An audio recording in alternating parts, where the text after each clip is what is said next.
when I heard it. Recording in progress. All right, everybody, it's 1:30 p.m. I hereby call the October 11th, 2023 meeting of the Area Board of Zoning Appeals to order. We currently have 6 members of the 7. If you feel your petition needs to be heard by the full board, please let our staff members know, and we'll be table your petition until the next meeting when we have more board members present. The Area Board of Zoning Appeals meeting is being held in person and virtually in the 4th floor council chamber of the county city building with Zoom video and phone teleconferencing options available as posted on our website, sjcindiana.com/agenda center. Regarding public comment, we will first ask for any public comment from those sitting in the chambers, then call on members of those of the public attending remotely. If a member of the public attending remotely wishes to participate in the public comment portion of the meeting, they should indicate this by using the raise hand function in Zoom and/or by messaging the host in the chat function. Please clearly state your name and address for the record. We ask board members state their name when making a motion and a second. Lastly, please silence your cell phone so do not disturb the meeting. Roll call, please. Mr. Tavernier? Here. Mr. Hawley? Here. Mr. Byers? Here. Mr. Veltman? Here. Mr. Ritzma? Here. Mr. Roush? Mr. Schaefer? Here.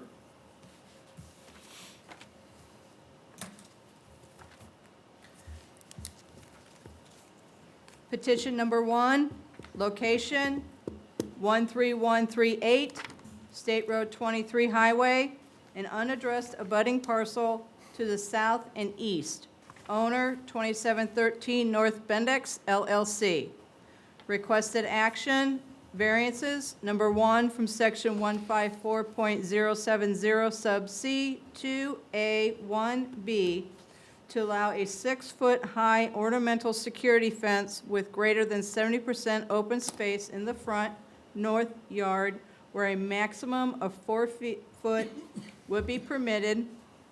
And variance number 2 from section 154.332 sub B to allow the preservation of existing natural landscaping in the side and rear yards along the south and west lot lines, abutting a residential district where type 2 full screening landscaping is required. Zoning C commercial district, county. Good afternoon. This is Carl Brown Grimm, Area Plan Commission staff. So this is one of those petitions that you have already heard and granted previously, where the petitioner was unable to pull the building permit in the time allotted, rendering that decision null and void. So the petitioner was granted variances in January of this year to allow for a 6-foot tall non-privacy fence in the front yard, and then also relief from the type 2 landscaping screening requirement, mostly due to the circumstances of the property abutting the residentially zoned parcel to the south. Staff recommended approval the first time, and we still recommend approval today, again, mainly due to the practical difficulty caused by the location and shape of the subject parcels. So these parcels are Zone C commercial. They're known as Lot 7A and 7B of the diversified major subdivision, which is part of a larger commercial development in Granger off of State Road 23. Lot 7B is that irregular L-shaped parcel. It contains a large retention area as well as a cluster septic system to the south, both of which are currently heavily naturally wooded. The development will only occur in the north portion of this lot, leaving those areas intact. This is the site plan of the proposed development. It's going to be a storage facility. It includes the proposed 6-foot privacy fence, 6-foot security fence, which is not privacy. It's mostly open. You can see there depicted in that diagram, as well as the preserved areas and the landscaping that they will keep intact to the south. This is a view of Lot 7A and 7B from the north. You can kind of see that southern area where the landscaping exists. This is a view of that drive, kind of where the fence will be legalized. Closer view of that area. I guess we had a lot of snow this week. There's that cluster system in the south. Taking a look at our state law criteria, the approval of this variance will not be injurious to the public. The security fence is located at the end of a public drive, and it will be see-through, so it will not cause a danger to the few existing drivers along the path. And then the screening, as you've seen on site, is sufficient to protect the residential use to the south, especially given that the actual home of that residential use is quite a ways away. Will not adversely affect the surrounding property values. Again, the surrounding area is primarily commercial in use, so this type of development is typical found in that area. And then the commercial and the residential portions are pretty fairly separated by this existing landscaping. And then finally, we do find there to be a strict application to cause practical difficulty, because strict application to the ordinance would require the petitioner to have a 4-foot security fence, which kind of defeats the purpose of security. And then also strict application in terms of landscaping would require the petitioner to plant at least 115 new trees in that area that is, again, already providing that significant privacy and protection to the residential property. And I would be happy to take any questions you might have. Carl, just for information purposes, why were they unable to secure the building permit within that 6-month? I'm not sure. I believe the petitioner is here and will answer that question Thank for you. you. Anybody else got any questions? Do we need to do anything with Lance, or he just can't vote on this one, right? I got it. Okay, all right. Name and address in 10 minutes, please. Mike Danch from Danch Harner Associates, 1643 Commerce Drive here in South Bend, representing the petitioner. As Carl had mentioned, we did have this approved previously in January. The two variances that we were requesting, one for the ornamental fencing, the other one for the landscaping. To answer the one question, we had gone through after we received the approval. Our firm went ahead and did the civil engineering work, got the whole set of plans approved for that. They were in the process of getting the architect to do the building plans and finish up everything. At that point in time, the father was the head of the LLC. The son had been doing other projects. The father passed away. Between that time, they were not able to get the final building plan done to be able to use it that matched our civil engineering plans. And because of that, and because of the condition with the LLC, the son had to go back to the bank to do some refinancing to make sure that they had the secured funds to go ahead with everything. I talked to the son today. They do have the building plans ready, and they will be able to go ahead and start the project, assuming that we would receive approval. The two variances, just as Carl had mentioned, one was for the ornamental fencing. That's just along the front portion of the property. This is that diversified major subdivision up in Granger. And this is at the end of a private driveway where the property would have the self-storage facility. So there's just a location of about 70 feet where you have access to the back part where the storage facility would be, and you get to your storage units. And they want to make sure that that's secure, but what they want to do is use that ornamental fencing because that's a little bit more aesthetic pleasing than just the 6-foot chain link fencing. The ordinance only allows 4 foot. The ordinance doesn't really take into effect when you have a private driveway and you have this kind of development. The way the ordinance was written is more for the intent of a private or a public street and the streetscape, and they don't want to see a large fence along a streetscape, so it would make more sense. The other one was for the landscaping. This is a huge lot. It has both the retention basin for this entire development and also the cluster septic system for this whole development. So all the users within this major subdivision dump their water into that retention area and use that septic system. The perimeter boundary of that is really wooded. And if you take a look at where we're doing the proposed self-storage, it's up at the northeast corner. I believe the closest single-family house to any of the property is about 250 feet away. And you saw the pictures that Carl had shown. You can't even see through that, even in the wintertime. It's pretty dense with the trees that are out there. So we would ask for reapproval of those variances so that they could build this facility. If you have any questions for me, I'd be glad to answer them. Questions? Nope. Okay, thank you. All right, thanks, sir. All right, we'll open it up to the public. Is there anybody that would like to speak in favor of this petition? Please step forward. Seeing none. Any on Zoom? Seeing none, anybody that would like to speak against this petition, please step forward. Seeing none, any on Zoom? Seeing none, public portion is now closed. You guys got anything else, or I'll take a motion? Donnie Ritzma, I'll make a motion, we approve the 2 variances as requested. Bob Holly seconds that motion. Mr. Byers? Yes. Mr. Roush? Yes. Yes. Mr. Schaefer? Yes. Mr. Veldman? Yes. Mr. Ritzma? Yes. Mr. Hawley? Yes. Mr. Tavernier? Yes, based on the testimony presented here today, the Area Board of Zoning Appeals, after careful consideration, grants your variances and will issue written findings of the facts. Thank you.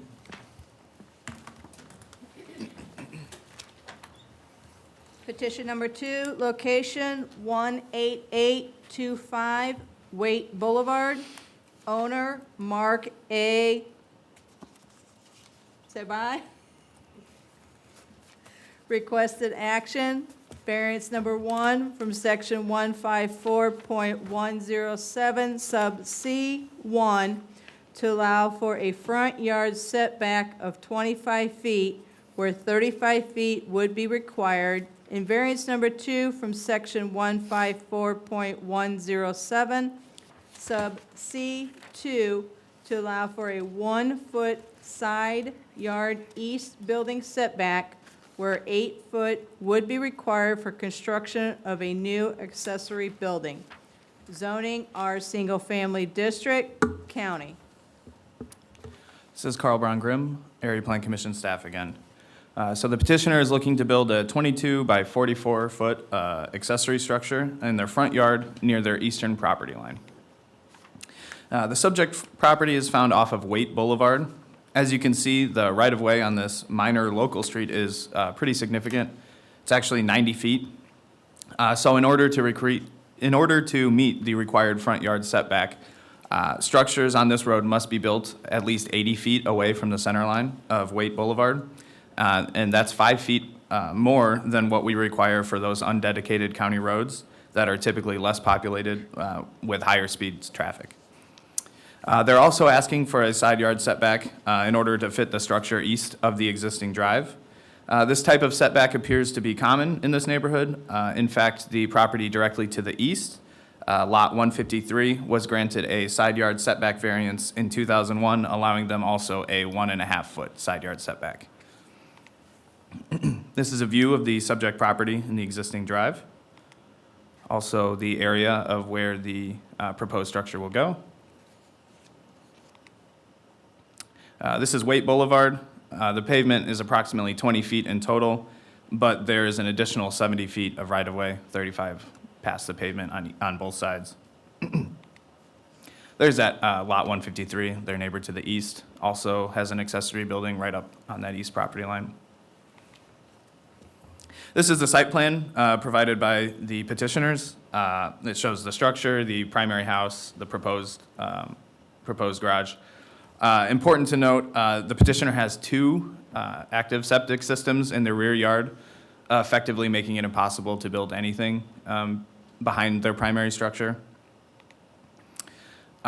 So looking at our state law criteria, we find that this will not be injurious to the public. The proposed garage will still be set back 70 feet from the center line of Waite Boulevard, so plenty of distance for cars to safely travel along the road.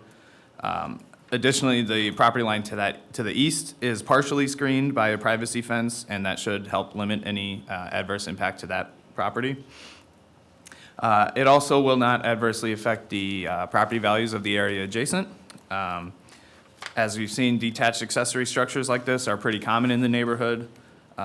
Homes along this road are also built at kind of varying distances from Waite Boulevard. For example, their neighbor's house is built in front of their house. I think it has to do with that kind of meandering road. So having the structure in front of their primary will not severely impact any surrounding property values. And then finally, again, like I said, that property to the east was granted that setback in 2001, so there is precedent for it. And then staff recognizes that this parcel has quite a few practical difficulties in the situation. Those two large septic in the rear of the property, again, make it almost unbuildable back there. And then the unusually large amount of right-of-way along Waite Boulevard makes it difficult to meet the front setback.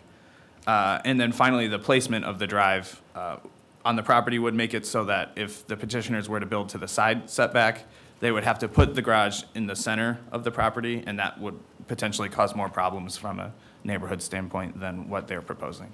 So staff does recommend approval, and I would be happy to answer any questions you might have.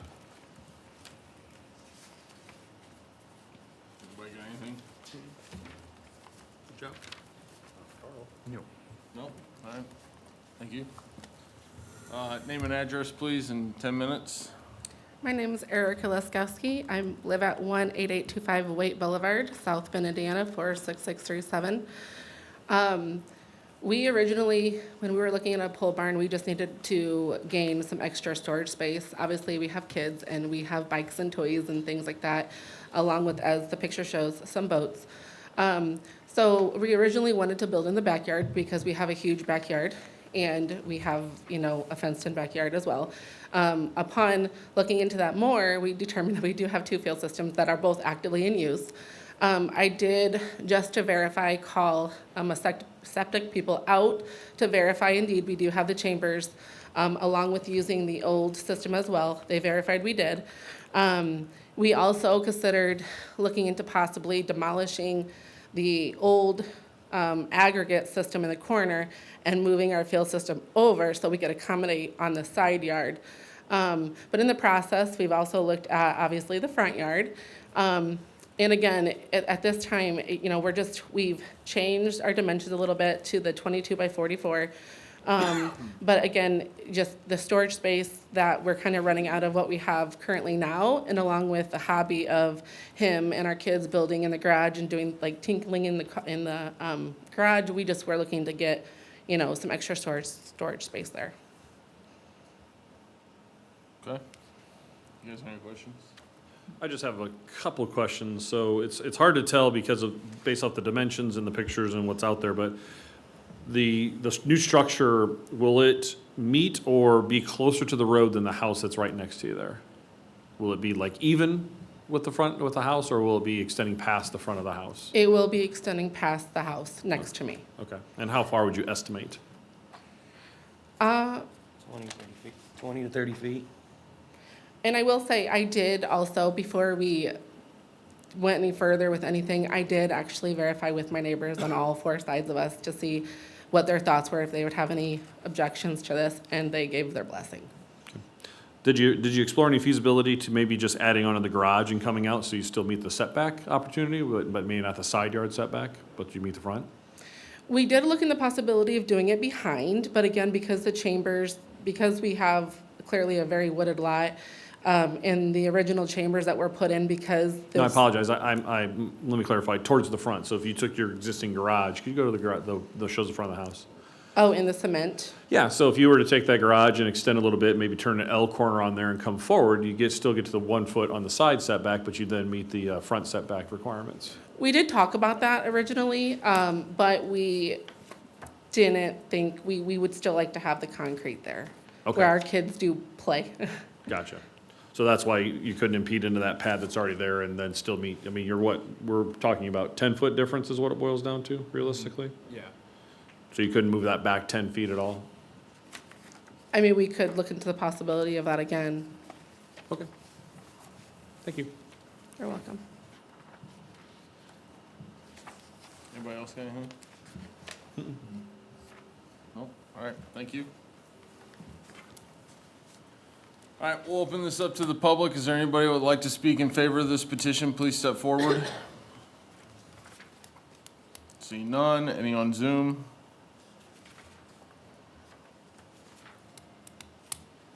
See none. Is there anybody who would like to speak against this petition? Please step forward.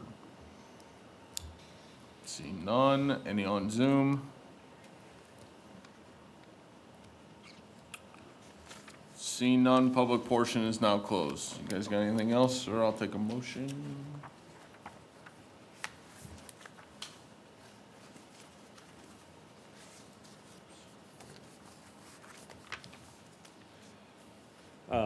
Mr. Chairman, based off of the comments from staff and the petitioners, the unique circumstance of this right-of-way wouldn't have impacted them under normal conditions. So that's is not a big of a concern on there. The 1 foot is interesting to me. Obviously, that has already been kind of established in that neighborhood, so you see that is not an uncommon practice.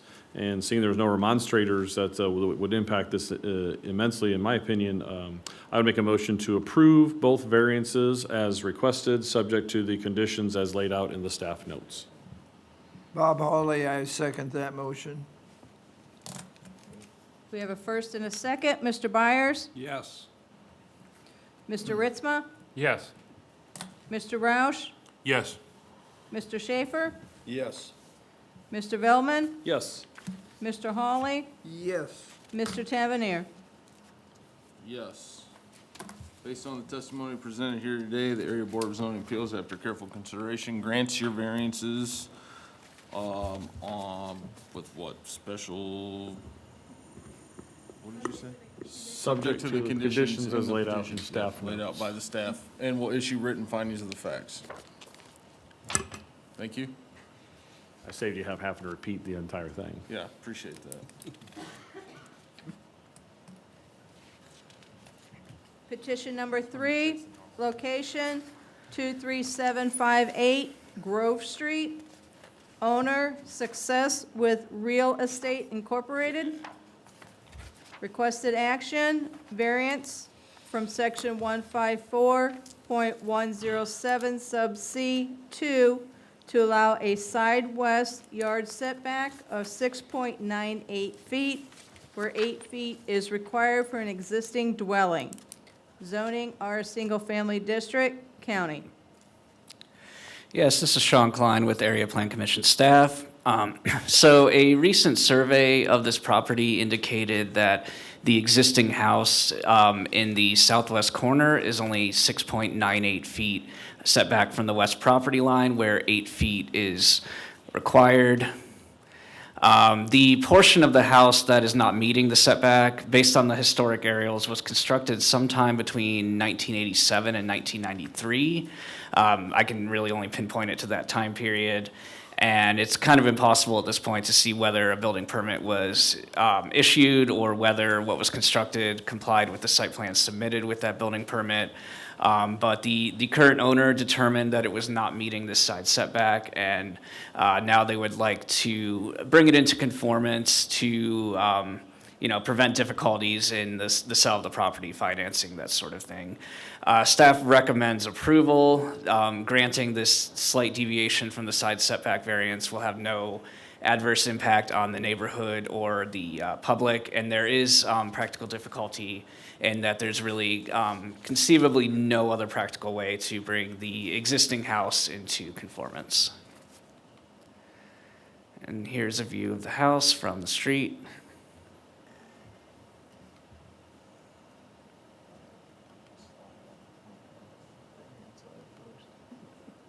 And then here's the survey that indicated the nonconformance. Turning to the state law criteria, we find that a setback variance will not be injurious to the public health, safety, morals, and general welfare because it will not really have any impact on the broader community. We find that the use and value of the area adjacent to the property will not be affected in a substantially adverse manner. For one reason, the house has been at this location for the past 30 years. Also, in the neighborhood, there are numerous other houses that are not fully meeting the 8-foot side setback. Turning to the final criteria, we do see that there are practical difficulties because, as I said, there's really no other reasonable way for the owner to bring the property into compliance, as it would be impractical to remove a small portion of the corner of the house just to get it a little over a foot further from the side property line. And I'm happy to answer any questions. Thanks. Anybody got any questions? No? Okay, is the petitioner present? Yes. You got anything to add? Name and address in 10 minutes, please.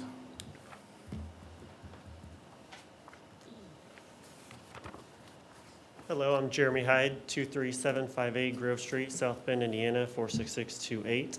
I really don't have anything to add. Thank you, Sean. Just to reiterate that point, that there, without causing severe damage to the structure and the side walls of the property, we could not make this house could get within that 8-foot setback. You guys got any questions? How long have you owned the home? I believe it's been about 6.5 years. What brought this to the attention? You Um, trying to sell the property? We are not actively trying to sell it at this moment, nor do we have any plans to build anything on it. My wife was a realtor, and she happened to have pulled up the property once just because I wanted to know what the value of it was, and she saw the diagonal lines on something that on the, I think it was a GIS website. Yeah. And so then we wanted to get a survey and found out that it really was a diagonal build on this property. Good, thank you. Anybody else? All right, thanks, sir. All right, we'll open it up to the public. Is there anybody who would like to speak in favor of this petition? Please step forward. Seeing none. Any on Zoom? Seeing none. Anybody who would like to speak against this petition, please step forward.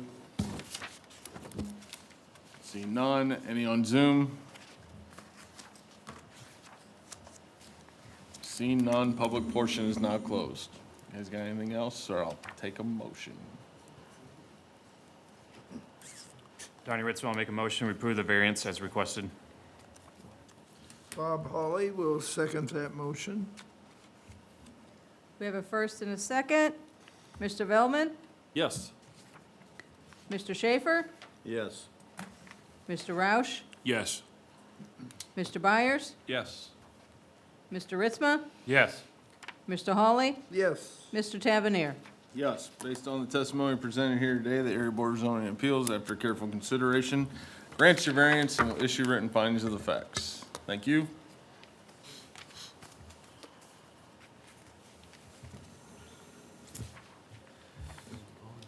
Petition number 4, location 10426 Vastulo Road, owner Sherry Sellers, requested action, variance number 1 from section 154.107 sub C 2 to allow a side east yard setback of 2 foot where 6 foot is required for a proposed detached garage. Zoning R single family district, county, and the petitioner is online. All right, this is Carl Brown Grimm, Area Plan Commission staff. So this is yet again one of those petitions that was previously granted and then expired after not pulling the building permit within 6 months of approval. This one was granted in November of 2022, and staff does recommend approval once again. So this is a thin lot on Vistula Road. They're seeking a side yard setback variance to build a garage. There's a subject property, the proposed garage location. I believe they started building it. This is Vistula Road, looking east and looking west. The site plan here shows the intended location of the proposed garage and the septic area. The width of the lot and the existing primary structure would make it difficult for a garage intended for storing vehicles to meet that side yard setback. Looking at our state law criteria, staff finds that the proposal will not be injurious to the public. The property line to the east there is naturally screened and also has a privacy fence. And as well as the construction of the garage will allow for cars to be stored inside and other goods where they might otherwise be stored outside. Staff thinks that this will not affect surrounding property values. Again, the existing screening should prevent the new construction from affecting surrounding property values. And then finally, staff does find there to be practical difficulties in this case, given that the lot is 50 feet wide. Combined with that existing septic, it leaves little width for the petitioner to meet the required setback for an accessory structure. And I would be happy to answer any questions you might have.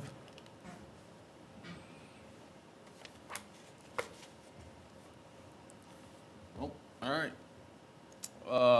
For the petitioner, I need your name and address, please, in 10 minutes. Hello, this is Sherry Sellers. I'm the homeowner of 10426 Vistula Road, Osceola, Indiana. And this was an existing garage that sustained quite a bit of storm damage. It was quite old, was falling in, and unfortunately could not be saved. It would have been an easier fix, I think.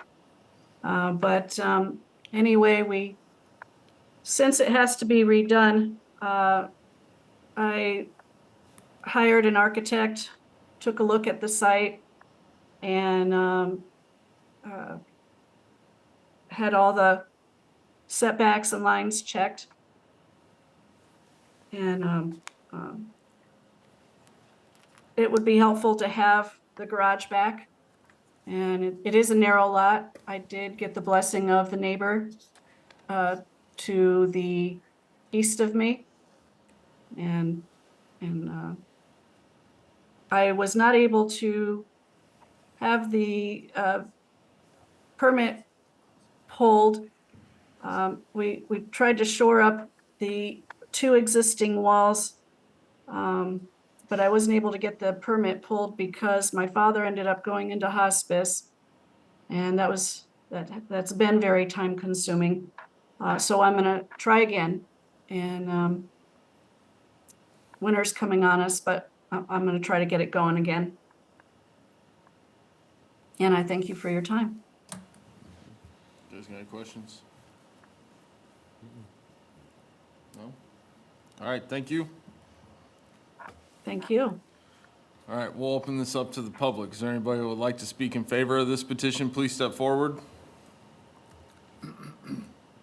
See, are you in favor? Okay. Anybody on Zoom? Is there anybody who would like to speak against this petition? Please step forward. Name and address, and you got 5 minutes. Hi, good afternoon. Lori Harding, 10414 Vistula Road, Osceola, Indiana, 46561. I'm the neighbor with the White House there. My only concern is the prior owner that lived here, when it rained with that roof, since it was so close, would cause me flooding. 2 feet to me is not enough. 4 feet I could handle. But I'm also worrying about what happens if there's a lightning strike, it's so close, start my fence on fire, start my shed on fire. Who's gonna maintain the weeds between the 2 feet of the property and my fence line? So everything's not building up. What about the backflow of the water in case we have massive rain? Am I gonna flood like I did the last time? I don't mind that she builds and has the area, but 2 feet just seems just so short to me. So you're that I'm house the White looking at the House. screen to the left? Right there on the left, yes, sir. Okay, so, couple questions. How far do you think your house is off of that fence that's there? It's not the house, it's the garage that the lady wants to build is gonna be 2 feet from my privacy fence. I understand, but my question is to you is how far is your house? Because now you're on the right, correct? That's your house to the right? Yes, So how far is your house from that fence that was right there that was on that previous screen? oh, my house is a distance, the lady wants to put the garage in the back. Okay, And it'd be on 2 feet from my property fence line, that's all I'm concerned about. I really, she's been a nice neighbor, everything's nice. But I'm just concerned about this who's gonna maintain the 2 feet of weeds and the torrential rains coming down and proper, I don't know, water, rock so the water drains and doesn't come into flooding the back part of my yard. That's all I'm concerned well, so about. that 2 feet would be her property, correct? Yes, sir. Right, so I mean, my assumption is she would have to maintain it, so that would be something that you guys would wanna deal with then. And then you have the overhang of a roof. I would assume a foot overhang on a roof. I mean, I don't care if she builds. That's not I'm just worrying about flooding and maintaining the 2-foot space so I don't get flooded on the other side of the property, that's all. Understand. You had mentioned that there was some flooding previously when the The prior structure was owner, the was prior there? owner, yes, sir. It's not massive flooding, but you get ponding. In your backyard, correct? Yes, sir.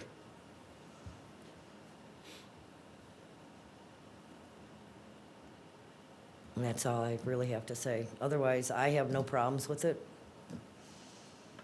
Okay. The house is being built beautiful. It totally is different from what it looks like now. It's beautiful looking. But I was just concerned about this 2-foot passage, that's all. All right. Anybody else got anything? I think so. I'm trying to figure out how to word it. I think it's for Carl. Do we know then, is the engineer kind of verified on the drainage side of it, like the flooding issue? I'm not really sure who looks at Residential residential projects. projects like that. I mean, like some heavy-duty rock or something, you know? Corrugated piping. I mean, Unfortunately, We're, that's not we're for happy to us. put in a French Hang drain on. if that's Ma'am, needed. ma'am, you'll get a rebuttal. Hang on one second. Oh, okay. All we're doing right here is approving or denying the variance, and those conditions that you're asking for are not really something that we Oh, can put in that. That would be more something that I guess she would have to do through the building department or okay. something along those lines. That's all I So- was concerned about, Yep. that's all. Well, but doesn't code dictate that any rainwater that's on your property has to stay on your property? That's what I was trying to get at, yeah. But, I mean, as long as there's a gutter system. Gutter put on, system yeah. that drains into the property, but not, 2 foot Right. into the next Right, run, yeah, but- so. I mean, you get that flood that we had, or that rain that we had, 2 years ago or whatever. it Sure, I was. get that, yep. Yeah. All right, thank you. Appreciate it. Thank you. Is there anybody else that would like to speak against this petition? Please step forward. See none. Any on Zoom? I could clarify something that Sean just reminded me of. It is true that all water needs to be maintained on your property. So if that becomes an issue, there can be a complaint made, and then that looked into. Right. Understand. Well, it sounds like to me that there was a problem before. And I don't know that this is gonna make it any worse. It was there before, based on what I'm hearing. All right, Thank let me- you. Let me close the public portion here. All right, so public portion is now closed. Ma'am, you do get a 5-minute rebuttal if you've got anything else that you would like to say or talk about what you just heard. Sure, thank you very much. The previous house and, the existing house and the previous garage, there are many things that were done incorrectly or had difficulties with, and I've been making progress in working those through. So certainly I can understand where pulling in a neighbor's yard could be a problem anywhere with heavy rains. But I do intend to have this built properly. I've already paid for the architect and paid to check the lines on a survey. And of course, a gutter system will be on the garage, and if we notice anything that needs to be done, I'm sure the engineer or architect will point that out. And if we need to place some kind of a French drain system or what have you, then, that's fine. Well, we of course don't want pooling our backyard either, let alone the neighbors. So I appreciate your time with this, and hopefully we can still proceed. Thank you. I have a couple quick questions for the petitioner as clarification. So on the new proposed structure, will the roof be identical to the house where the eaves or the gutters will run parallel with the house or perpendicular to the house? We can build in either direction, but it would be sort of like an A-frame in a sense. Not a full-on A-frame, but you see the front porch, the way that A is? That would be the direction of the roof. And so then so the gutters would then move it away from the edge of the house. Move it away, in other words, from the neighbor's side, because it's actually, the roof is not in the same manner as the house. Understood. And then you are rebuilding back on the existing slab, is that correct? Or is there a new slab that has been poured for this particular structure? There is, yes, there is existing slab, and we are adding to the existing slab. And is it the existing slab that's within 2 foot of the property line? No, the new pour is within 2 feet of the neighbor's line. Okay. Or our line. Okay. And is that slab already poured? Yes, it is.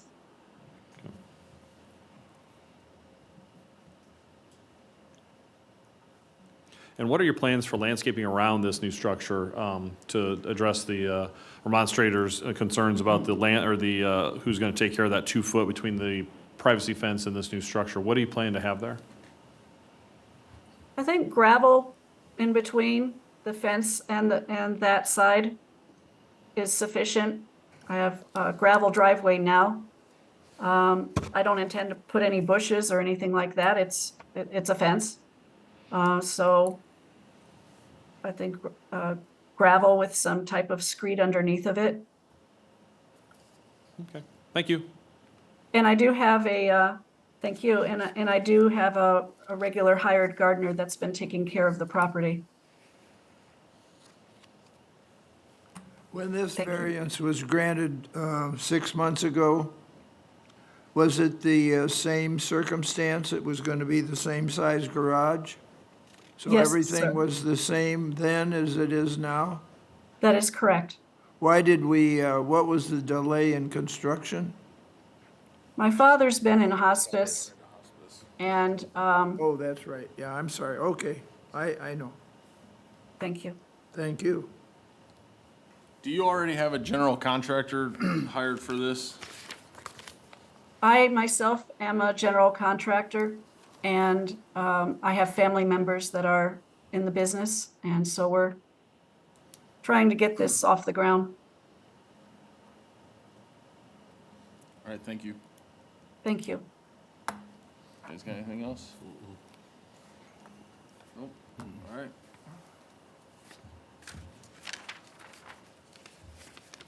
Take a motion. Oh, yeah, public portion is closed, isn't it? It's interesting, I don't unfortunately recall the original petition and what our discussion was and what we decided. That obviously we approved at that time, and we may not have asked the same questions because there was really no one here that I believe remonstrated at that time, but it's brought up new, interesting question to me, because if it was the existing slab that was within 2 foot of the property line, it'd be a different kind of scenario in my mind, but since it's been extended that far towards that, and I'm all for larger garages, because I unfortunately have a very, very small garage, and I wish I had a 24 by 24, but I don't. But that's interesting that we added to it, so that's impeding to that more than within 6 foot of the side property line. If I understood the petitioner correctly, the eaves or the gutters will flow, that we could address the water potential issues, if that's gonna stay on the property, because it could flow back in towards more the middle of the property, but that 2 foot still is a little interesting in my mind, so I'm struggling, so I'm not gonna make a motion yet. I'm struggling for somebody to convince me one way or another, so. What are you struggling May about? I, Tell me.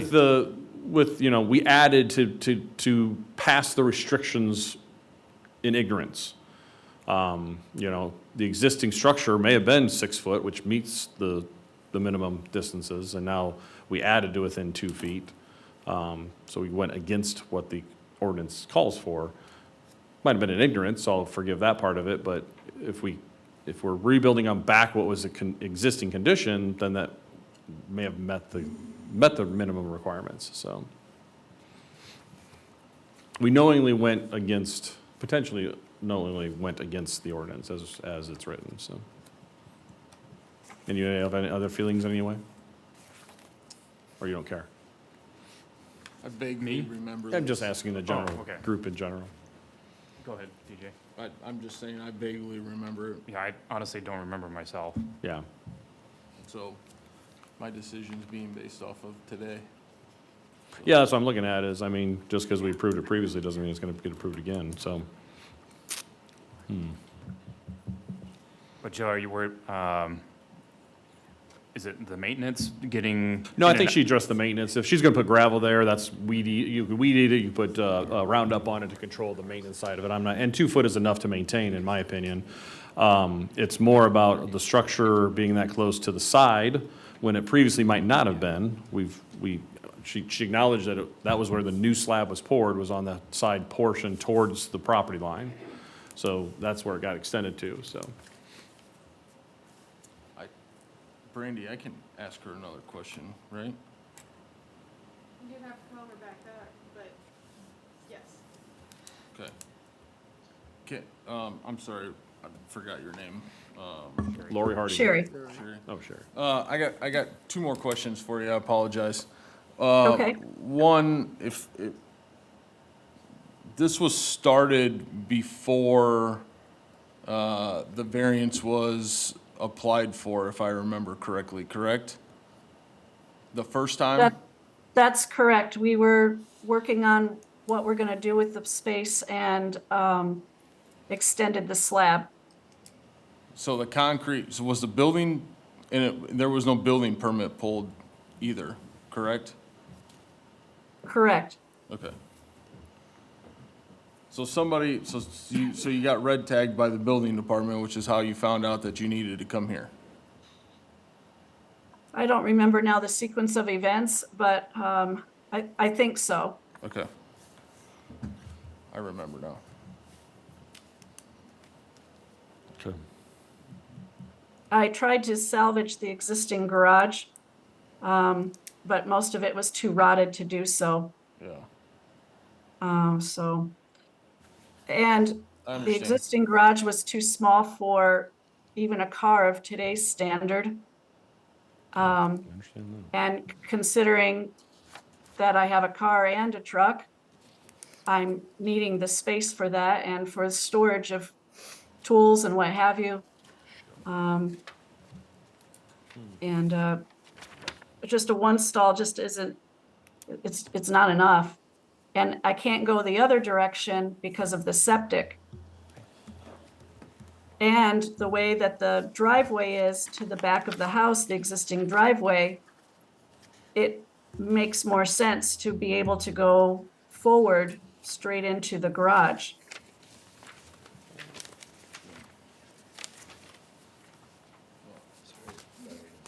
Yeah. Okay, all right, thank you. Thank you. Can you go back to the site plan Yeah, picture? And can you blow it up so I can actually see it? I cannot get it any larger than that. That's what was provided. That won't help. Thank you, though. All right. It's not even. Joe, are you trying to find the over here dimension? Yeah. For the it's a- driveway? Well, not the driveway. You said something. It's a 50-foot wide lot, Yeah. right? Whereas more traditional ones today are 60, correct? If you were to track house, most things. Is that a standard lot size now, 60-foot wide? If it's on water and sewer. If it's on septic and well, it's 100 feet. Oh, so we're half of what a normal current lot size would be. Yeah. Okay. 24 by 24.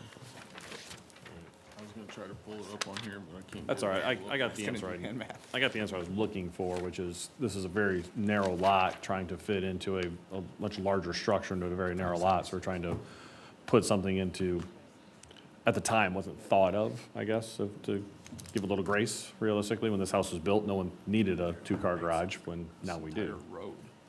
Yeah, this whole area of St. Joe County is kind of that way realistically. You got St. Joe River right there, you've got a great peninsula, but it's very much adapted to what it was at the time realistically, so. Okay. To kind of address the water question, is the backyard lower than the house by quite a bit?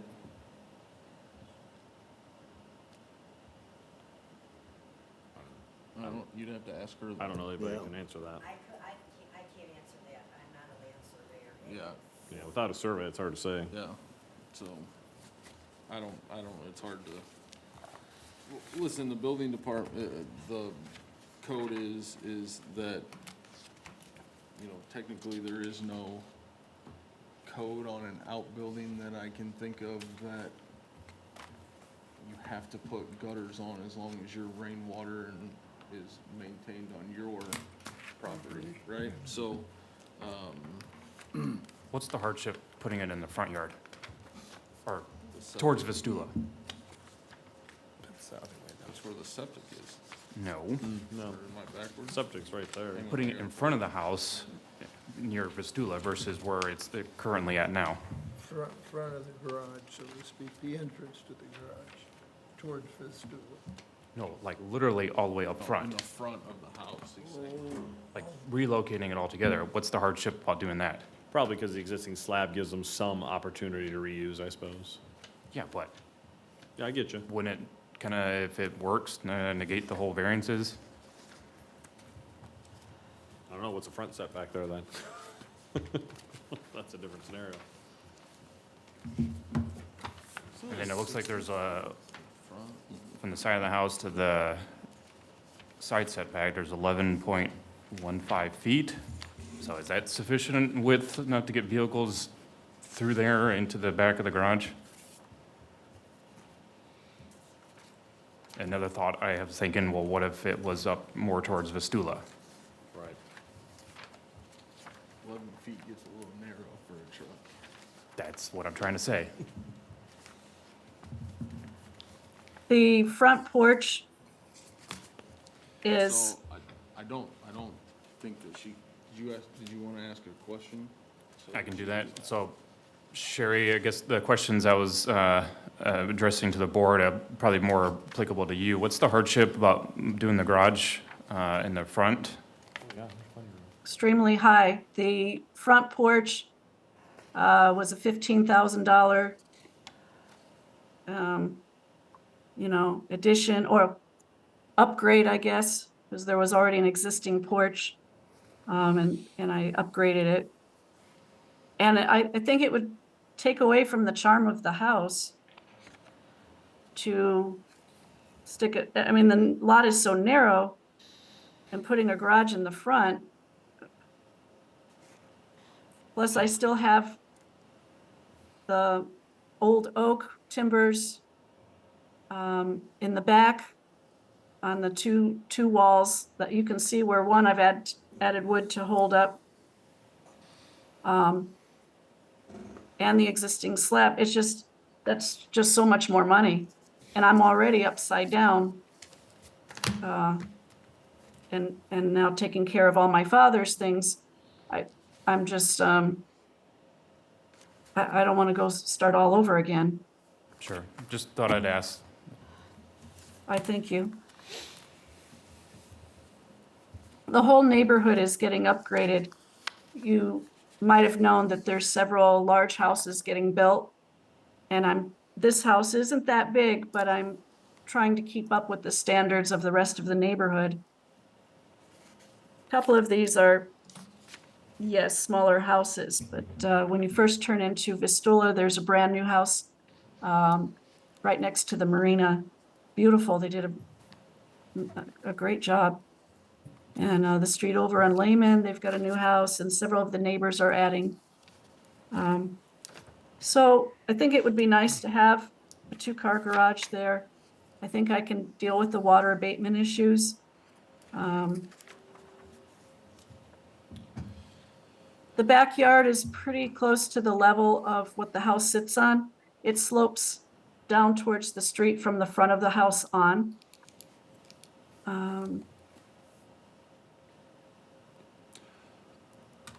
That's all I have What's to the add on size, that. what's the existing garage the existing pad that's there now?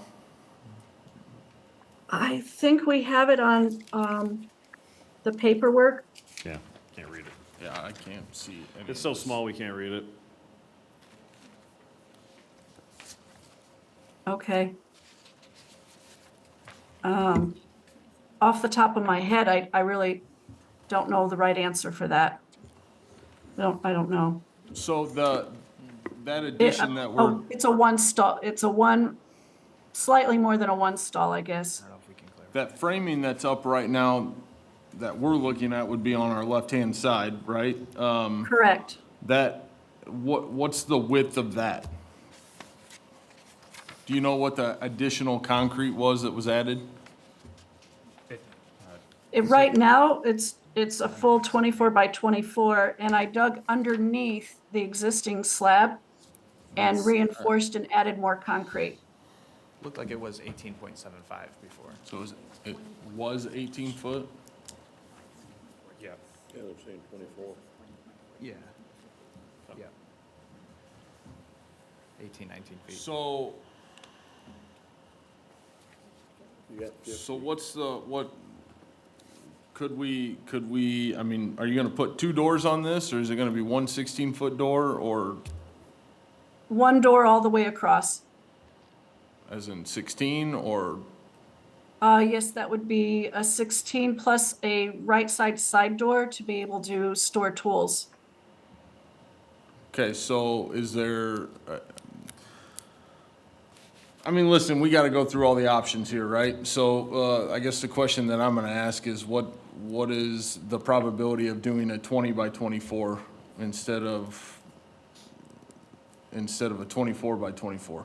And I'm all for big garages, right? But, you gotta understand what kind of position we're in, and so we gotta try to alleviate all of the, options before we make some sort of decision, so. I mean, a 20 by 24 is still a decent-sized garage. You can still put a 16-foot garage door on it.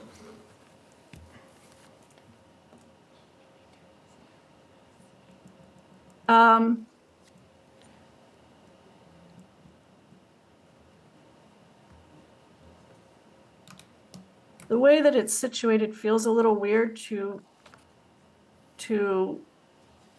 veer more to the right to park the car. I don't know, maybe we could ask Lori if she feels that if I dealt with the gutter system and water abatement, if she would be okay and on board. I was gonna make a motion. I have all the details I need. I don't know if anybody else needs any more details.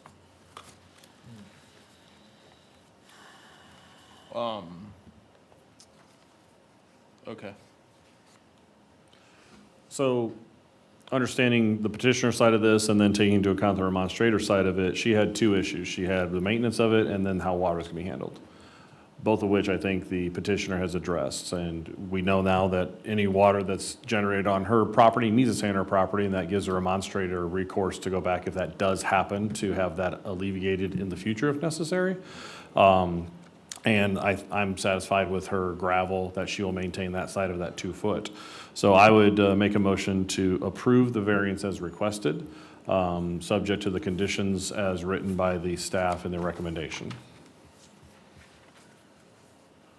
Tom Byers, I'll second that motion. We have a first and a second. Mr. Hawley? Yes. Mr. Ritzma? Yes. Mr. Roush? Yes. Mr. Schaefer?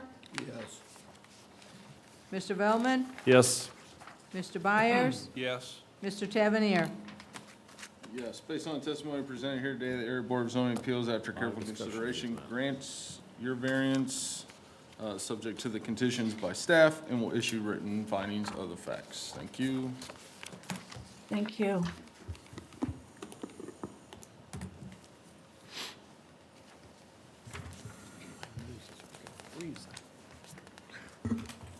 Petition number 5, location 55570 Current Road. Owner Ronald and Edna Curran. Requested action, variance number 1, from section 154.107 sub B to allow allow lot widths of 97 feet, where 100 feet is required for lots 1, 2, and 3 of a proposed four-lot subdivision. Variance number 2 from section 154.107 sub C 1 to allow 29 feet front setback where a minimum of 35 feet is required for an existing dwelling. Variance number 3 from section 154.107 sub C 2 to allow for a 3-foot side south setback where a minimum of 8 foot is required for an existing accessory structure. And variance number 4 from section 157.070 sub C 1A to allow for a 2,570 square foot of accessory structures where 2,240 is allowed for existing structures on a proposed 4.15 acre lot, zoning R Single Family District, County. This is Sean Klein, Area Plan Commission staff. So the existing parcel is 6 acres and with 430 feet of road frontage. So it has more than enough acreage and road frontage for a 4-lot subdivision by right. The limiting factor here is the position of the existing home there. They are going to be demolishing that northernmost accessory structure you see there, but even then, there's probably just enough frontage for 300-foot wide lots.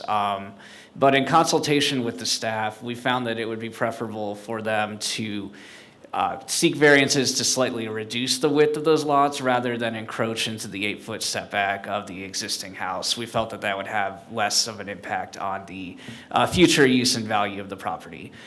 So even though the lots are going to be more narrow, there'll still be more than adequate space for a septic system. They're going to be 0.72 acres each, where the minimum would be half an acre.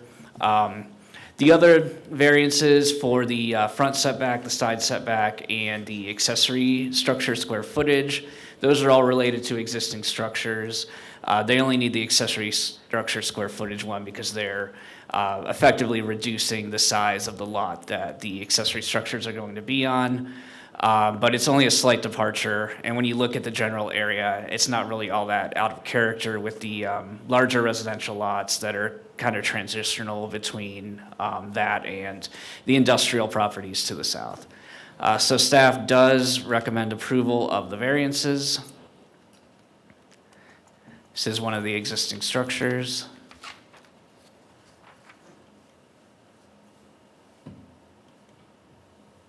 And then this is more so the area where the 3 new lots would be. And here's the submitted site plan. As you can see, the side setback is for that, for the accessory structures is for that south property line, so they're already not meeting that side setback. Turning to the state law criteria, we find that the approval would not be injurious to public health, safety, morals, and general welfare. The 29-foot setback for the existing house from the road, from the right-of-way, is more than adequate for public safety. Furthermore, there's no public health issue in allowing the lots to be 97 feet wide instead of 100 feet wide because, as I said, there's still plenty of space for septic at 0.72 acres. The use and value of the area adjacent to the property will not be affected in a substantially adverse manner. Because once again, all of the structures that are receiving variances are pre-existing, and the square footage is not entirely inappropriate for the area. Furthermore, the lot width variances would not result in any greater density than what would be permitted by right. And we also find that the strict applications of the terms of this chapter would result in practical difficulties in that it would not allow the property owner to fully utilize this large residential tract and retain the existing usable structures at the same time. and I am happy to answer any questions. Thank you.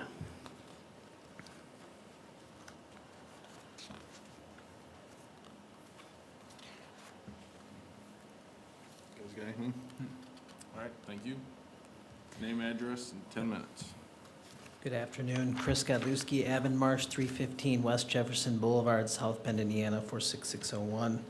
Yeah, thank you for the positive staff report. Sean summed it up pretty well. The prospective buyers of this property own the property immediately east of this, and then own the property immediately east of that. If you've seen on the aerial photos, there's like a little lane that goes on the south end of the highlighted parcel. That's how they get back to their property. So they're going to be purchasing this. They're going to retain the farmhouse on a larger parcel, and only the two south large buildings. All the other small accessory buildings are going away. They're going to rehab the house. The current house doesn't meet the current setback. So when they dedicate right away, of course, it won't meet that setback. The building to the south is, the south property line is not moving, so that 3-foot setback has been a current setback since many, many years ago when that lot was created. The 3 proposed lots, working with the staff and the client, there was a lot of iterations of how to make it work. And like Sean said, maintain a setback from the existing house was the best thing, fire code, things like that. So with septic, outbuildings, house, driveway, the 3/4 acre proposed lots at 97 feet, are as close as you can get to the permitted by right, so you'd ask for that relief. I'll answer any questions you have. Is there any reason that the 3 proposed lots don't go all the way back to the rear, the full 800, again, I can't read. Larger pictures are helpful, Shelley. 661.7 or 861.7, is there a reason? Preference of the landowner wanted to keep 3/4 acre lots is that they knew that's what the soil can maintain, and then there's other 3/4 acre lots in the greater vicinity. So it's just keeping with that pattern and then preference. Understood, thank you.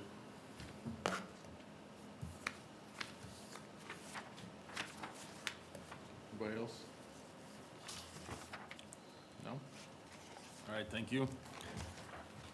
All right, we'll open it up to the public. Is there anybody who would like to speak in favor of this petition? Please step forward.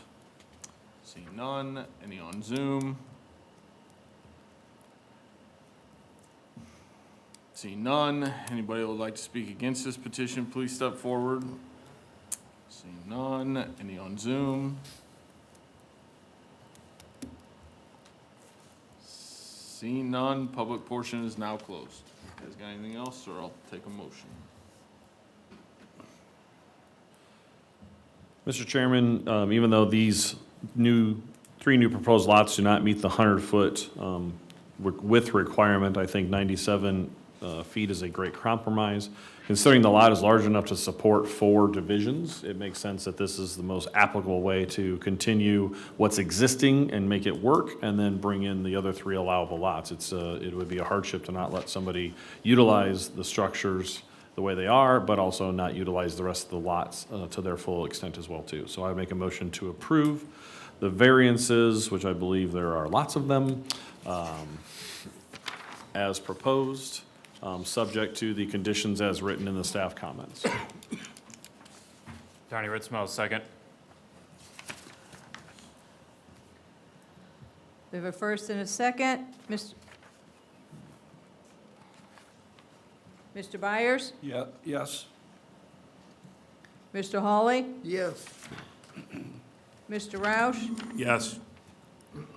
Mr. Schaefer? Yes. Mr. Velman? Yes. Mr. Ritzma? Yes. Mr. Tavernier?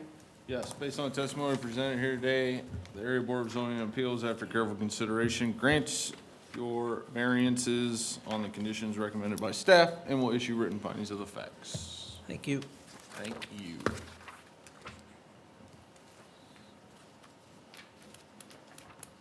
Petition number 6, location 68105 Miami Highway. Owner Norman A. Krathwall. Requested action, variance number 1 from section 154.092 sub A to allow for a minimum lot area of 1.7 acres, where 20 acres would be required for proposed Lot 1 of a one-lot and one-outlot subdivision. Zoning A agricultural district, county.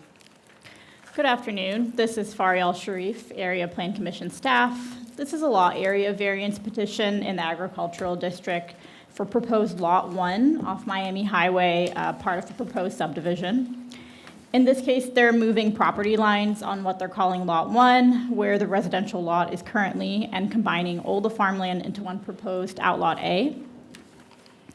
This is the existing house and the garage on site, as well as the drive.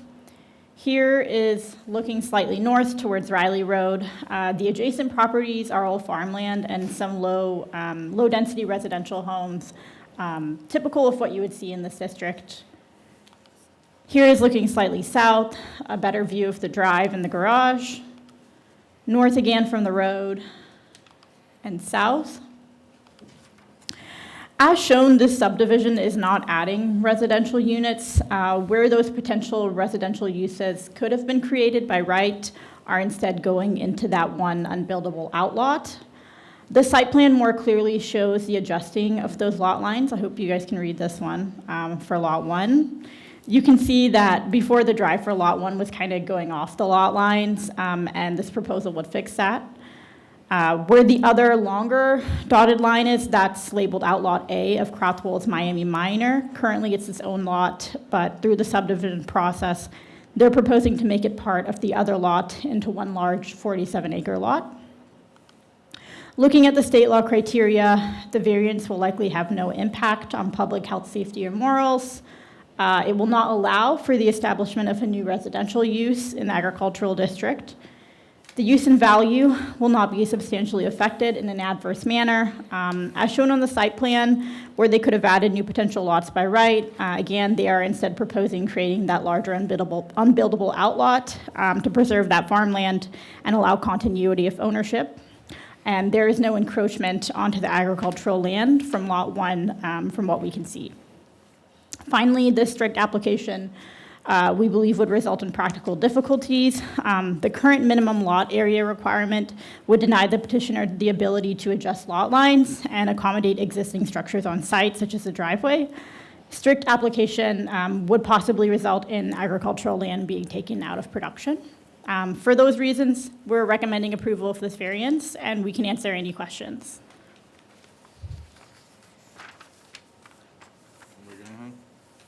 She's eloquent. Thank you. Terry? Terry Lang from the Whiteman office. Our office is located at 1402 Mishawaka Avenue. To give you a little history of the property, as the staff had indicated, if you go back to the site plan portion of it, there was a 20-acre piece created down in that southwest corner right there. They built in the very corner of it. There was a minor sub and variances given for that. But when I dug into the deeds for that property, that 20-acre split that was taking place was created simply as 600 foot of frontage by the depth, and it encroached across that driveway at that location. And going through that process, in this case, the farmer that had purchased the property to the north, Mr. Carbiner, had talked with the neighbors and said, you know, here's an opportunity to create the parcel the exact size that it is intended to be, slide it down, and if you look at the aerial map, you'll see that the shifting down of the new lot will line up with where the yard is right there. And if you look closely, just south of the yard area right there, there used to be a couple of additional barns right there. It's very low production area in that little corner right there also. So we're just taking the parcel, sliding it down. It's the exact same size of what was originally intended. And the balance of the property is going to be merged with the other farm ground right there into one large outlot. Mr. Carbiner is interested in continuing to farm the entire parcel. So we're not creating any additional parcels and cleaning up some lot lines there that were created when they just did a legal description for 20 acres, and that was the side effect that took place. And I'd be happy to answer any questions. Anybody got anything? Nope. All right, thank you. All right, we'll open this up to the public. Anybody that would like to speak in favor of this petition, please step forward. Seeing none. Any on Zoom? Seeing none. Anybody that would like to speak against this petition, please step forward. Seeing none. Any on Zoom? Seeing none. Public portion is now closed. You guys got anything else, or I'll take a motion? Mr. Chairman, I think Mr. Lang has expertly revised this site plan to do exactly what it's meant to do. Expertly. So I would make a motion to approve the variance as requested, subject to the conditions as outlined in the staff notes. Donnie Ritzmo, second. We have a first and a second. Mr. Byers? Yes. Mr. Hawley? Yes. Mr. Roush? Yes. Mr. Schaefer? Yes. Mr. Veldman? Yes. Mr. Ritzma? Yes. Mr. Tavernier? Yes, based on the testimony presented here today, Area Board of Zoning Appeals, after careful consideration, grant you variance and will issue written findings of the facts.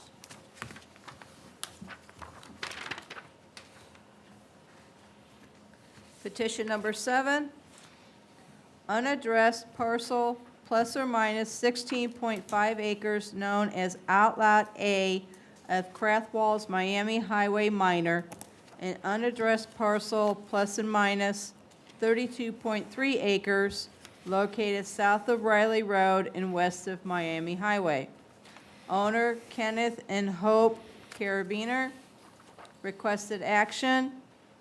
Variance number 1 from section 154.092 sub A to allow for a minimum lot area of 1.7 acres where 20 acres would be required for proposed lot 1 of a 1-lot and 1-outlot subdivision. Zoning A agricultural district, county. Faryal Sharif again, Area Plan Commission staff.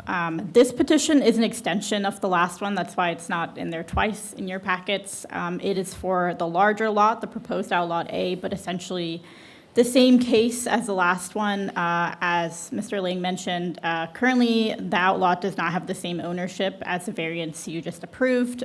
So for advertising and legal purposes, they have to be presented as separate variances. My comments are the same from the last one. I have nothing to add. This is just the same request for a different zoning lot and essentially would complete the action.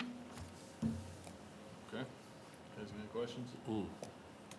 No? Terry? Terry Lang from the Whiteman office. Address is 1402 Mishawaka Avenue. Here in South Bend, I represent the petitioners, and I'm going to say ditto from the previous comments. Okay. Wow, phone in on this one. All right, You said we'll make open it short. We'll open it up to the public. Anybody would like to speak in favor of this petition, please step forward. Seeing none. Any on Zoom? Seeing none. Anybody would like to speak against this petition, please step forward. Seeing none. Any on Zoom? Seeing none. Public portion is now closed. One clarification on this. So by combining these two lots, it's creating a lot that's more than 40 acres. But because it's an outlot, that would preclude anyone from building on it unless they came back in to get the permission to do that, correct? That is correct. Well, what permission do you mean, just to clarify? To be able to divide it into two 20-acre lots to build two different lots that way then? Another subdivision? Yes. Okay. But if no variances were required, then they wouldn't come back to you all. It would just be a submittal through. Yeah, plat. they do have sufficient 200 feet of frontage. Right, they could build a house if they on wanted it if they wanted do to. it. Yes, Yes, understood. by right. But if they chose that they want to divide that down into two 20-acre lots, they would still have to come back in for a minor subdivision. For a minor subdivision, yes. Understood. Question for Terry. They're gonna bring the road frontage property line back in on the original piece? The On Miami? right-of-way was dedicated when the plat was done to the south. That's why you see that jog in the, Yeah, right, the driveway, but I mean, the pullback from the center of the highway, or Miami, should we say? that's being dedicated when we do our plat. Yeah. So that will, the right-of-ways will line up, yes. Right, it'll back it in. Yeah. I want to make it clear, so when you guys do your motion, if you, I'm assuming you're going to approve it because you approved the last one, but if that is the case, to say that you're approving it specifically for that little bit of property that's being added into the property next to it? Because if you just approve it generally, it would apply to the whole parcel, the way it was advertised. We don't want that. Sorry, you just confused the crap yeah, out how of do me. you want it What does done that then? mean now? So the piece of it that it actually matters is the piece where the lot line's changing, because they are currently Right. still separate lots. Okay. So when you make the motion, I want you to make it that you're approving the variance for that specific portion only, Because it was listed as the 16.5. because it was listed as the whole thing.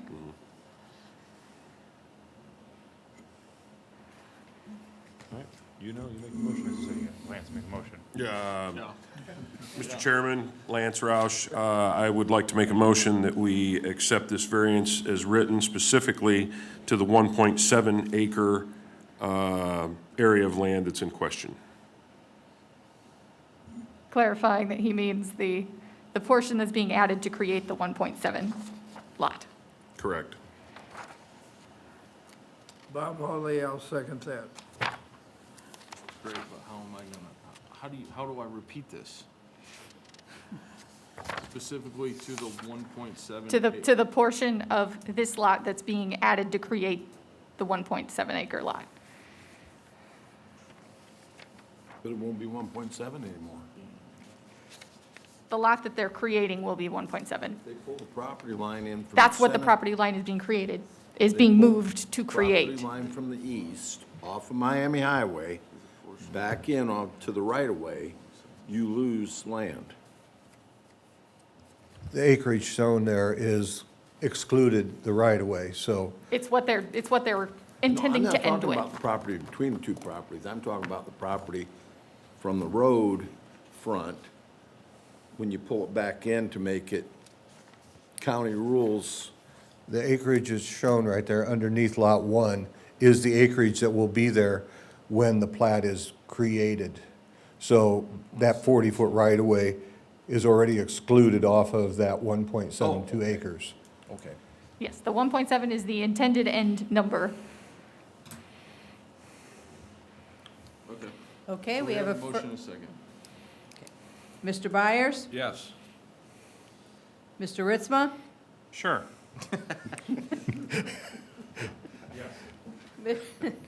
Mr. Schaefer, Yes. Mr. Velman, Yes. Mr. Hawley, Yes, sure. Mr. Roush, Simply yes. Mr. Tavernier. Yes, based on the testimony presented here today, the Area Board of Zoning and Appeals, after careful consideration, grants. Expertly. Expertly, whatever, grants your variance to the portion that is being added to the 1.27 acre lot, and will issue written findings of the facts. Close enough, everybody understood what we were doing. No, I don't think everyone did understand I what we still were don't doing, understand so, how you- yeah. Why you uh-huh. wanted, I don't. We didn't want to make the whole giant outlot allowable to make it 1.7 acres. Okay. As shown on the site plan. Your legalese stuff in Yeah, my mind are not you agreeing. got it. I still. But don't I understand now. but- I appreciate everything you do. I wasn't trying to confuse you, I promise. Petition number 8, Oh, that's. location that's an extra page. 28775 Inwood Road, an unaddressed 3.49 plus and minus acre parcel abutting to the northeast. Owner Joseph P. and Carol Lowry's. Requested action, variance number 1 from section 154.092 sub A to allow for a lot area of 2.5 acres where 20 acres would be required for a proposed Lot 1 of a one-lot and one-outlot subdivision.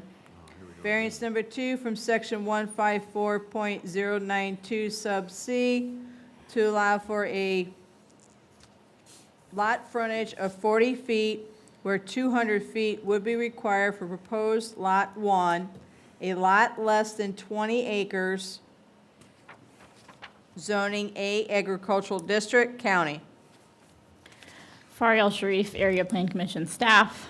The petitioner is seeking a lot area and lot frontage variances for a proposed subdivision that will split off the residential home from the farmland. The farmland will be put into an outlot. The surrounding area is also agricultural in nature. Here are some pictures of the existing residential home on site. A home and the drive have been present on the property, I could see since at least 1938, possibly longer. The accessory structures in place since maybe 1976, again, possibly longer. Those grain bins and the barn in the back will stay on the proposed 2.5 acre residential lot as shown. The drive. Going on to the site plan, as far as frontage for the lot, they are proposing that 40-foot line as frontage from Spirea Road and proposing a 40-foot ingress-egress easement across the south line. Staff does view this as a slight improvement to what was there before, and the farm field will continue to be fully accessible through this. Looking at state law criteria, the approval of these variances would not be injurious as it is not allowing for a new residential use in this district. The use and value will not be affected in a substantially adverse manner. The property will continue to be used in the same manner as before. The variance is needed to preserve farmland, so it will not reduce agricultural integrity of the area. Finally, the strict application would result in practical difficulties from staff's perspective. For acreage, as mentioned, requiring the proposed Lot 1 to meet the 20-acre minimum would take viable farmland out of production, and for the frontage, it would be impractical to require the property owner to provide new street frontage to meet the minimum standard when the house is pre-existing, and the farm field will continue to be accessible through that proposed easement. For all these reasons, staff is recommending approval of these two variances, and we can answer any questions. I don't, Joe looks like he does. I'm confused. Can you go? So the 40-foot ingress egress easement is for the new Lot 1? No, that's for the outlot. That's correct. It's for the outlot. Don't they have 331 feet on the other side of the house? You're talking about. I'll explain that in my presentation. Yeah, you may wish to ask the petitioner that question. I'll let him explain that. Okay, Terry? Terry Lang from the Whiteman office. Our address is 1402 Mishawaka Avenue here in South Bend. Represent the petitioners here. This piece of property is kind of unique, more than you normally see. The house address for this is Inwood Road, and if you look at our drawing, there's no Inwood Road there, but that's the way the postal address is assigned to this property. In doing the deed research for this property, you'll see, if you look real closely, there's a 12-foot exception off of the west side of the property, and that is access to the property to the north of this. And don't know why it was ever created. They have lots of frontage along the road to the north, but it was that way in the deed. It's called as right-of-way, but 12-foot really isn't enough width to get farm equipment back into that outlot parcel. And it would also, the people that would be buying the house would have all the farm equipment driving up their driveway and tearing it up, when it's easier to create a separate agricultural entrance with that 40-foot easement, and it's a straight shot down Henry Road right into the outlot in that fashion, and that's the configuration that the owners have expressed to me, and it makes sense in this case. and I'd be happy to answer any questions that you have.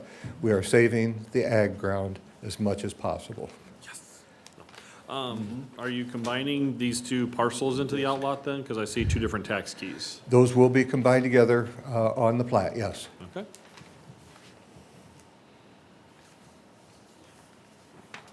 Thank you for that explanation.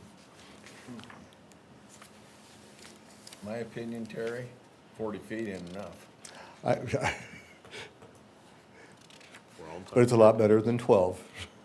But how do you get a 40-foot combine down, or 40-foot head down a 40-foot swath? Very carefully. Well, I mean- they better be a good driver. Dang good. How do you put an 8-foot car down a 8-foot driveway? Well, the tires aren't 8 foot. Usually off the side. That's your skills, not I think mine. you need to get your eyes checked. Yeah. I don't know. All right, anybody got anything else? Got anything else? I don't, separate comments. 40 foot, Yeah, 100. it's better than 12. 100. We don't want to give them 100. Then it ain't a good access. It's better than 12. Don't farm it. Yeah. Don't farm it, yeah. All right, anybody else got anything? No? No. Okay. All right, we'll open this up to the public. Anybody who'd like to speak in favor of this petition, please step forward. Are they gonna magically appear? I still have to ask. Anybody on Zoom? Anybody who would like to speak against this petition, please step forward. See none. Any on Zoom? Seen none. Public portion is now closed. You guys got anything, or I'll take a motion?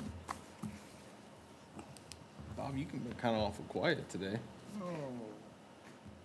I've been a second.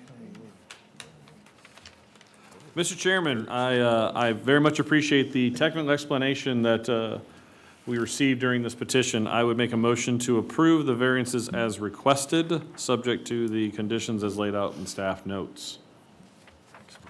Bob Hawley, second that motion. We have a first and a second. Mr. Byers? Yes. Mr. Ritzma? Yes. Mr. Roush? Yes. Mr. Schaefer? No. Mr. Bellman? Yes. Mr. Hawley? Yes. Mr. Tavernier? Yes, based on testimony presented here today, the Area Board of Zoning Appeals, after careful consideration, grant your variance and will issue written findings of the facts. Thank you. Thank you. You made your pay for the day.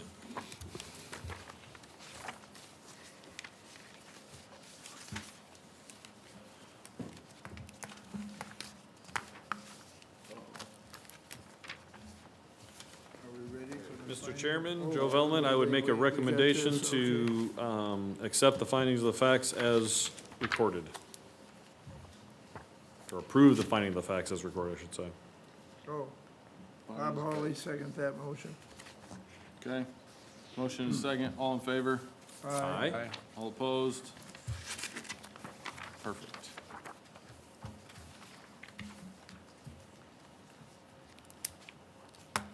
Other business? No minutes?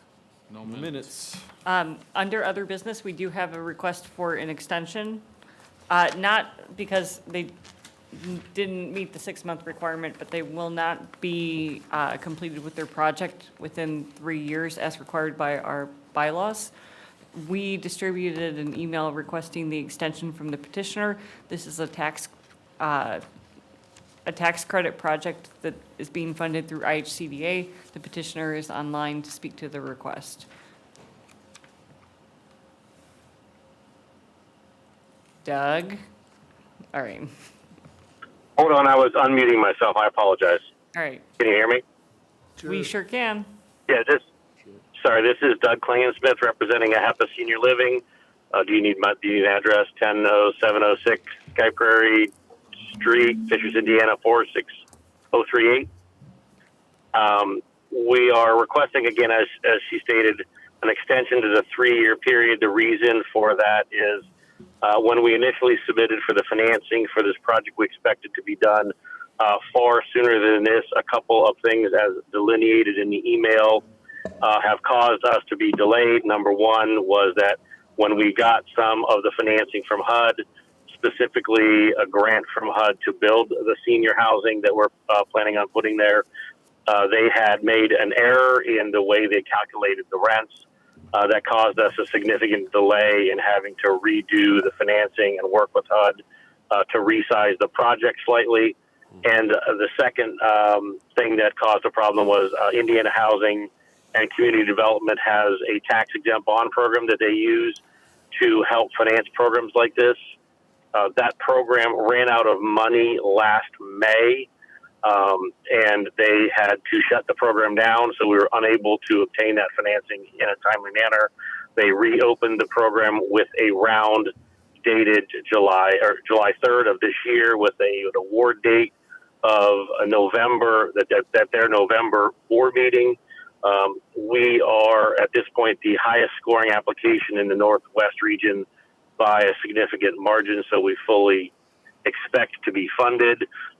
We will then get the final piece of our funding there at that November board meeting, and we'll proceed with getting the project closed and constructing it. And so the extension is through the end of 2025 to allow that to occur. Okay. Anybody got any questions? So basically a 1-year extension, is what I'm understanding. A year and a few months. I think it's more like 16, 17 They would to need, December. they would need to have been completed December June 31st. 9th, 2024. They're requesting it through December 31st, 2025. But they could request up to 3 years Correct. if they asked, correct? They couldn't request anything. Oh, anything? Yeah, we believe the request we have is sufficient at this point. What was that date through December 31st of?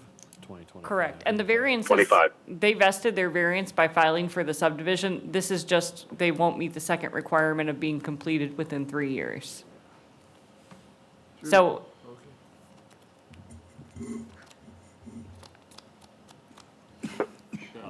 So, you guys got any questions? No? I would make a motion to grant the extension until December 31st, 2025 for said project. Donnie Ritzmel, second. Okay. Motion and a second. All in favor? Aye. All opposed? Motion carries. thanks, Doug. Thank you all. Thanks, appreciate it. I make a motion to adjourn. Motion to Does adjourn. she have anything? Oh, I'm supposed to, thank you, Fario. Our schedule is off for our next meeting. Shelley, do you know the exact meeting date? Next month? Yes. November 15th. It's a week later because of election week. And Yes. room availability. So please don't come the second Wednesday of the month at 1:30. I have no guarantees I can come the third. Let me look. Because if I didn't have a reminder, I would be down here then, if I were you. All right, so just a note about the meeting date being off next month. And then, I don't know if, would you all like to hear like a brief summary of the special uses that went to council that came through last month? Sure. All right, Carl, Absolutely. why don't you, Farial handled Warren Township, the 2 tattoo shops. Those, but all 3 went through unanimous, no remonstrance. They were approved. Carl had the no 16 villas. That was denied by council at a 8-1 vote. And they stated, the neighbors who came to the hearing last night stated multiple times that they wanted your recommendation upheld. The council was very interested in the dialogue, the public remonstrance, and like your rationale behind the vote. So they took very seriously what you all did at the meeting last month in making their final decision and recommend. Was that the one on Bittersweet? Yep. Yeah, Okay. the Weber Drive. Carl, anything you'd like to add, being the staff member that presented it, reviewed it? No, you summed it up pretty well. Same neighbors spoke at the council, spoke here. I think the council, they definitely were interested in the type of project, but I think they took both the neighbors and your recommendation very heavily in their vote. All right. Well, that gives me warm and fuzzy. Expertly. All right, that's all I have for today. He has certifications. Expert. Area plan meeting is 3:30, right? Yes, correct. We apologize for the error on the agenda. 3:30. Yeah. that's all you're- I resubmitted it. What? All right. That's 3:30? Yep. Next month? APC. No, Oh. no, different meeting. Don't confuse Sydney. All right. I heard 15. That's all I so have heard today. Well, that's good, because I wouldn't have been able to make the 8th meeting. I can make the 15th meeting, so. I don't know if I'll be here the 15th meeting. Well, we'll miss ya. Well, it means it'll be a crazy one. Why not? We should move it to the 8th, so Joe can't be here. We can't, they have the machines joking. for the polling that are in this room the entire week. I'll be in Orlando. I'd make a comment, but I won't, because we're still recording. All right, anybody got anything? I thought I made a motion to adjourn like 10 minutes ago. Lance Roush, second. All right, all in favor? Aye. All opposed? All right. Wonderful. Hold I on, gotta- hold on, hold on.